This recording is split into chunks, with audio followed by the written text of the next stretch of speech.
తాకట్లో ఉన్న బంగారాన్ని విడిపించి ఆ రోజున మార్కెట్ ధర కట్టి మిగిలిన డబ్బును మీకు అందిస్తుంది కొమ్మూరి గోల్డ్.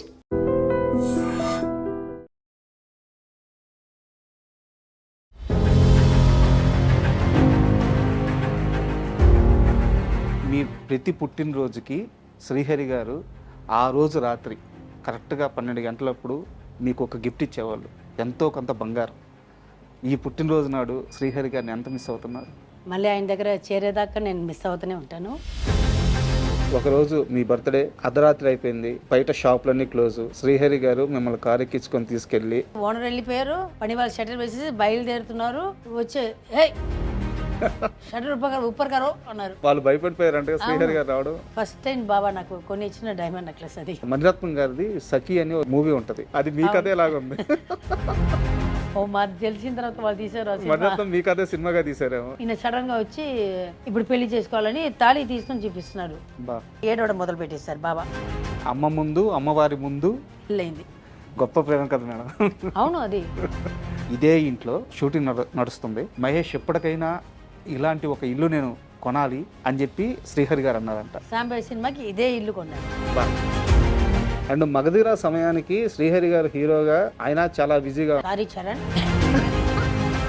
చిరంజీవి గారు ఫస్ట్ ఇక్కడ పంపించారు ట్రైనింగ్ కోసం. ఈయన పిసికేస్తారు. ఈయన రాక్షసుడు కదా మా ఆయన. 4 days వచ్చాడు, తర్వాత రాలేదు. మెగాస్టార్ చిరంజీవి గారు లాంటి ఒక సూపర్ డాన్సర్తో ఆయన్ని మ్యాచ్ చేసే విధంగా అంత బాగా డాన్స్ ఎలా రాగలిగింది? నన్ను అడిగినట్టు చిరంజీవి గారిని అడుగుతారా మీరు? ఇవే చేతులతో ఇదే ఇంట్లో కొన్ని లక్షల రూపాయలు ఎన్ని రోజులు మీరు తీసుకొచ్చి ఎంతమందికి డొనేషన్ ఇచ్చున్నారు? చాలా మందికి ఇచ్చాను. వారంతా శ్రీహరి గారు చనిపోయిన తర్వాత వాళ్ళు ఎట్లా బతుకుతున్నారు, వాళ్ళు భోజనంకి ఏం చేస్తారు, అది అడగడానికి కూడా ఒక్క మనిషి లేదు. తిన్నారా లేదా అని అడగడానికి కూడా. ఆయన చనిపోయిన తరువాత పక్క రోజే నేను శ్రీహరికి డబ్బులు ఇచ్చేసాను, శ్రీహరి నా దగ్గర డబ్బులు తీసేసుకున్నాడు అని అబద్ధం చెప్పి, లేదా ఇప్పటికీ మొహం చాటేసి ఎన్ని రూపాయలు మీకు బయట ఆగిపోయింది. అప్పుడు బాధపడ్డాను, తర్వాత చీపు అని వదిలేశాను. కానీ ఆ మొత్తం ఏముంటో ఆ రోజుల్లోనే 1 కోటి దాకా ఉండింది. అందుకని లెక్కలు ఎందుకండి, ఎవరు తీసుకున్నారో వాళ్ళకి తెలుసు. శ్రీహరి గారు ఆయన జాండీస్ వల్ల చనిపోయారు అని చెప్పేసి చాలా మంది మాట్లాడారు. కానీ నిజానికి మీరు మాట్లాడేటప్పుడు జాండీస్ వల్ల కాదు, జాండీస్ అప్పటికే తగ్గిపోయినాయి, హాస్పిటల్లో చేసిన ట్రీట్మెంట్ వల్ల చనిపోయారు అని చెప్పేసి చెప్పారు. రాంగ్ ఇంజెక్షన్ ఇచ్చేసారు. లేకపోతే ఆ రోజు శ్రీహరి గారిని ఆ హాస్పిటల్ నుంచి బయటికి తీసుకురావడానికి మీరు ఎంతో మందికి ఫోన్ చేస్తే సరైన రెస్పాన్స్ రాలేదు. ఎస్, చాలా మంది. ఆయన వల్ల ఆయన మినిస్టర్స్ ఉన్నారు, ఎమ్మెల్యేస్ ఉన్నారు, దాంట్లో ఎవరైనా ఒక కాల్ ఫోన్ ఎత్తి ఉంటే ఈరోజు శ్రీహరి ఇక్కడ ఉండేవారు. శ్రీహరి గారు చనిపోయిన తరువాత శాంతి జీవితం ఎలా మారిపోయింది? నేను ఒక 7 years వేరే లోకంకి వెళ్ళిపోయానండి. ఒకరోజు మా పెద్ద బాబు చిన్న బాబు వచ్చి కూర్చొని, అమ్మ 7 years చూసావు, ఎవరైనా ఒక్క వాళ్ళు వచ్చి చూసారని మనల్ని, మరి నువ్వు కూడా వెళ్ళిపోతావు ఎట్లమ్మా? ఒక్కసారి నా కంట్లో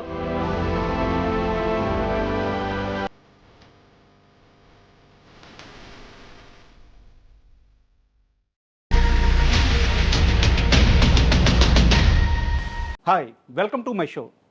తెలుగు సినీ ప్రపంచంలో ఎంతోమంది స్టార్స్ ఉంటారు.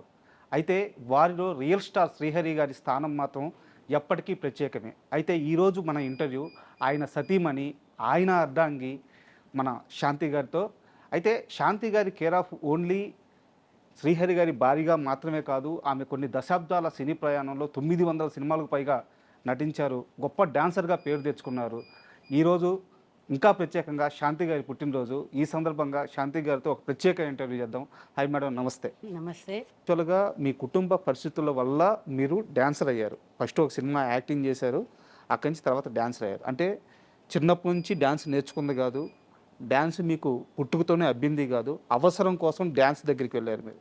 అలాంటిది అంత తక్కువ టైంలో మెగాస్టార్ చిరంజీవి గారు లాంటి ఒక సూపర్ డాన్సర్తో ఆయన్ని మ్యాచ్ చేసే విధంగా అంత బాగా డ్యాన్స్ ఎలా రాగలిగింది అతి తక్కువ కాలంలో? యాక్చువల్లీ మా నాన్న వచ్చి ఒక డాన్సర్, గ్రూప్ డాన్సర్గా ఉండి అసిస్టెంట్గా అయ్యి తర్వాత హీరో అయ్యారు. సో ఆ బ్లడ్ ఉండొచ్చు, ఆ బ్లడ్ ఉంటుంది నా బాడీలో. సో అందుకని నేను కూడా పట్టుదల పట్టి కన్నడ సినిమాలో ఒక సినిమాలో వచ్చి మొత్తం జనరేటర్ అన్ని ఆఫ్ చేసేసి కరెంట్ లేదని చెప్పి పంపించేశారు ఫస్ట్ నా బిగినింగ్లో. డాన్స్ రాలేదని మిమ్మల్ని నన్ను పంపించేశారు. ఆ, తర్వాత వచ్చి ఎక్కడ వెళ్ళినా కష్టపడి ఒక్క మూమెంట్ రాదు. మాస్టర్స్ అయితే నన్ను తిట్టలేరు, ఎందుకంటే మా నాన్న డాన్సర్గా ఉండి హీరోగా అయ్యారు కాబట్టి. కరెక్ట్. వాళ్ళందరూ ఇప్పుడు కొరియోగ్రాఫర్గా ఉన్నారు. మా నాన్నతో డాన్సర్గా చేసిన వాళ్ళందరూ. సో తిట్టలేకపోయారు నన్ను. పక్కన ఈ అసిస్టెంట్స్ ఉంటారు కదా, వాళ్ళకి తిట్లు పడుతుంది.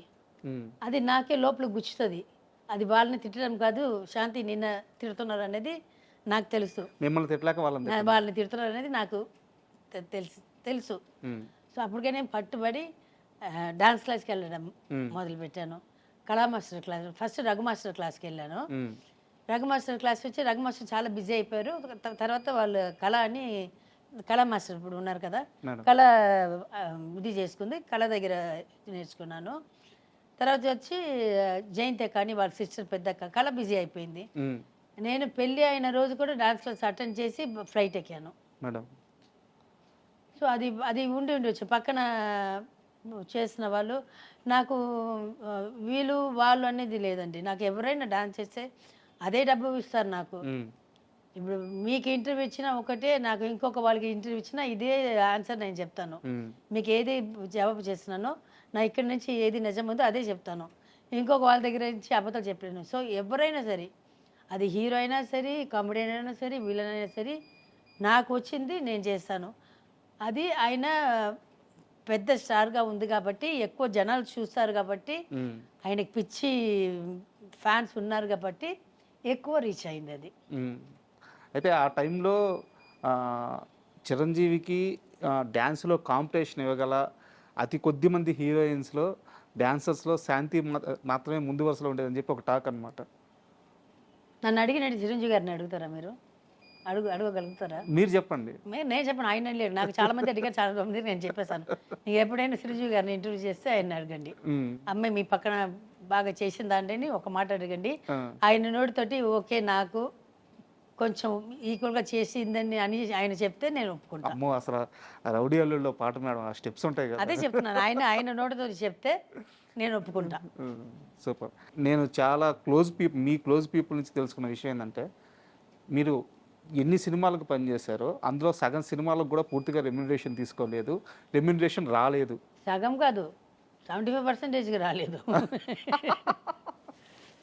నాకు మెడ్రాస్లో ఒక ఇల్లు ఉంది, ఒక 2 ఫ్లాట్ ఉంది, చిన్న పొలం, చిన్నది బాగా చిన్నది ఉంది. తప్పితే నా దగ్గర ఏం లేదు. సంపాదించుకుంది ఏం లేదు. సంపాదించింది వచ్చి పెళ్ళిళ్ళు చేసి పెట్టాను ఇంట్లో.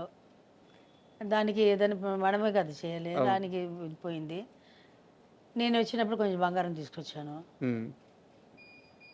అండ్ మా మణిరత్నం గారిది సఖి అని మూవీ ఉంటుంది, మాధవన్ గారి. వాళ్ళు పెళ్లి చేసుకున్న తర్వాత ఇంట్లో చెప్పకుండా శాలిని మా కథనా? అది మీ కథే లాగా ఉంది. ఓ మాది తెలిసిన తర్వాత వాళ్ళు తీసారు. మణిరత్నం మీ కథే సినిమాగా తీసారేమో, మీది శ్రీహరి గారిది.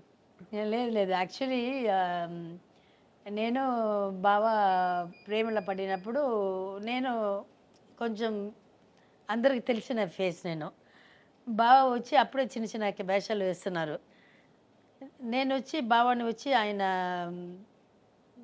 గుణం ఉంటుంది కదా, అది చూసి పెళ్ళికి ఒప్పుకున్నాను. ఇంకా అందంగా కూడా ఉంటారు, దాంట్లో డౌట్ అసలు ఏం లేదు. చాలా అందంగా ఉంటారు. ఉన్న హీరోస్లో అందరికంటే అందం అంటే మా ఆయన అందంగా ఉంటారు. సో అప్పుడు వచ్చి ఎవరో చెప్పారు, ఆయన ఫ్రెండ్స్ దగ్గర ఉన్న వాళ్ళు, కొంచెం సినిమా వాళ్ళందరూ, అది ఎక్కడ అయ్యా నేను పెళ్లి చేసుకుంటుంది, ఊరుగా నేను తిప్పుతుంది, అమ్మాయి పొజిషన్ ఏముంది, నువ్వు ఎక్కడ ఉన్నావు, నిన్న పెళ్లి చేసుకోదు అని చెప్పారంట. బట్ ఆల్రెడీ ఆయన ఫస్ట్ ఎప్పుడు నన్ను అప్రోచ్ చేశారో పెళ్లి చేసుకున్నానని అడిగారు. అడిగితే మెడ్రాస్ ఊరికే చెప్పాను, ఇట్లా చాలామంది అడుగుతుంటారు, మెడ్రాస్కి రండి మా అమ్మ దగ్గర అడగని చెప్పాను. వచ్చేసాడు, ఇంటికి వచ్చేసాడు.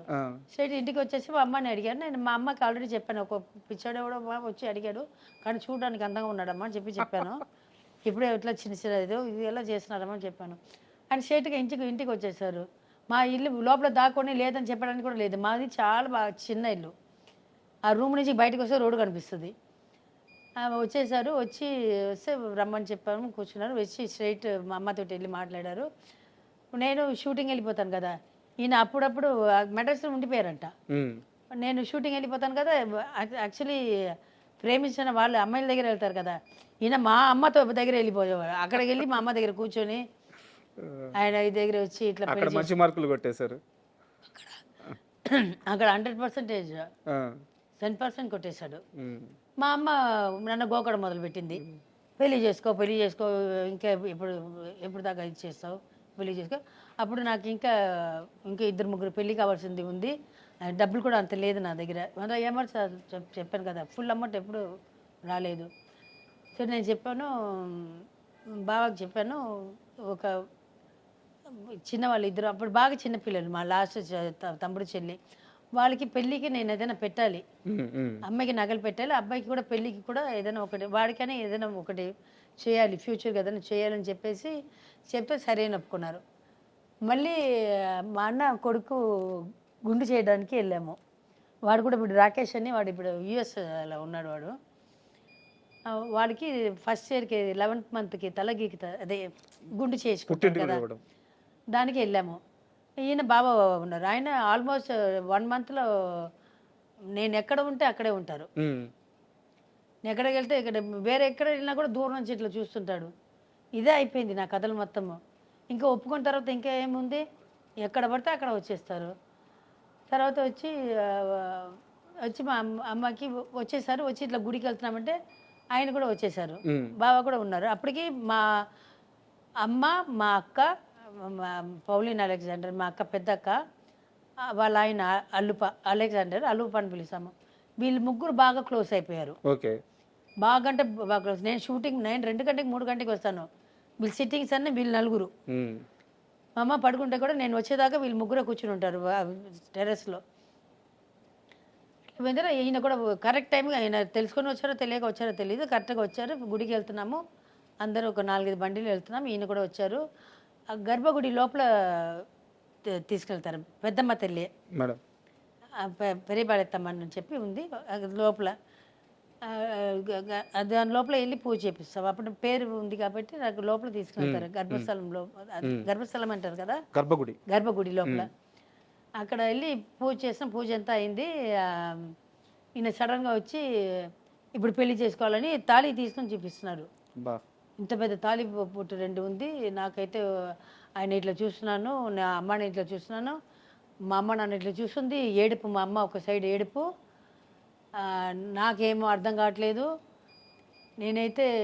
నేను చెప్తున్నాను బాబాకి, నేను అప్పుడు బాబాని పిలిచేదాన్ని, బాబా నేను నిన్నే కదా పెళ్లి చేసుకుంటాను, మా అమ్మకి వచ్చి నన్ను గ్రాండ్గా పెళ్లి చేయాలని ఇది ఉంది, ఒక 5-6 years ఆగుతామని చెప్పాము కదా, ఇప్పుడు ఉంది కదా అంటే, లేదు ఇప్పుడే పెళ్లి చేసుకోవాలి అని ఆయన ఏడవడం మొదలు పెట్టేశారు బాబా.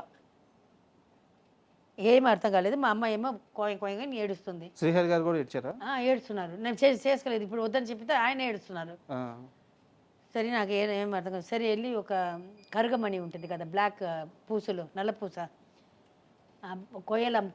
కొయ్యలు అమ్ముతుంటారు గుడి బయట, వెళ్ళి తీసుకుని రమ్మని చెప్పాను. ఇక్కడ ట్రెడిషన్ వచ్చి బ్లాక్ పూసలే కదా, తెలుగు వాళ్ళు బ్లాక్ ఇదే వేస్తారు, నల్ల పూసలు వేస్తారు. అది వెళ్ళి తీసుకుని రమ్మని చెప్పాను. వచ్చి తాళి కట్టమని చెప్పాను. మా అమ్మ ఇంకా ఓకే కూడా చెప్పలేదు. తాళి కట్టమని చెప్పాను, తాళి కట్టారు. తాళి కట్టిన తర్వాత మళ్ళీ ఆ కరుగమణి అది నల్ల పూసలు కట్టమని చెప్పాను, కట్టారు. ఆ తాళి నేనే ఇప్పేసి తీసి ఉండిలో వేసేసాను. చెప్పాను ఓకేనా బాబా అని చెప్పాను. ఆయనకు ఫుల్ ఖుషి. మా అమ్మ ఏడ్చింది. ఆయన చెప్పాను, మా అమ్మ ఎట్లయినా ఆయనే పెళ్లి చేసుకోబోతున్నాను, అది అప్పుడు చేసుకుంటే ఏంటి, ఇప్పుడు చేసుకుంటే ఏంటి, బయటకు ఎవరికి తెలీదు, నేను అందరికీ అన్నీ చేసిన తర్వాతనే బయటకు చెప్తాము అని ఇది చేసిన తర్వాత అప్పుడు సమాధానం అయింది. అమ్మ ముందు, అమ్మవారి ముందు పెళ్ళయింది. మా ఇంట్లో అందరూ ఉన్నారు. నా సైడు మా అక్క, మా బావ, మా అల్లుప, మా అన్న, వదిన, మా తమ్ముళ్ళు, మా చెల్లెలు, తమ్ముళ్ళు అందరూ ఉన్నాము. మాకు చుట్టాలు ఒక 2-3 ఉన్నారు. దనక అని ఒక అక్క ఉంది, దనక, మేమందరూ ఉన్నాము. వాళ్ళ ముందు వాళ్ళందరూ ఉన్నారు.